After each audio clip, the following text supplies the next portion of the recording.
200 years ago, in 1825, a violent storm struck the quiet village of Willowbrook.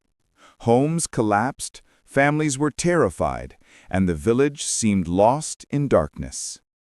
But from the ruins, one forgotten object would save them all: a small, cracked clay lamp. This wasn't an ordinary lamp. It once belonged to Leora Bennett, the legendary village teacher known as the Keeper of Light. Every night she carried this lamp from home to home, teaching children who had no candles, no books, and no hope. Her light was the only reason learning never stopped. Years later, after the storm destroyed their school, a boy named Elias found this ancient lamp buried beneath an old banyan tree.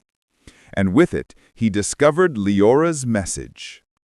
Light is not in the flame, but in the hands that share it.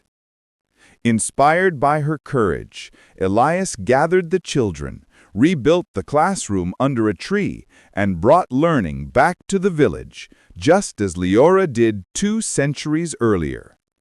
The lamp may have been cracked, but its light was unbroken. This is the forgotten lamp that saved a village, and its message still shines today. When you share knowledge, you share light.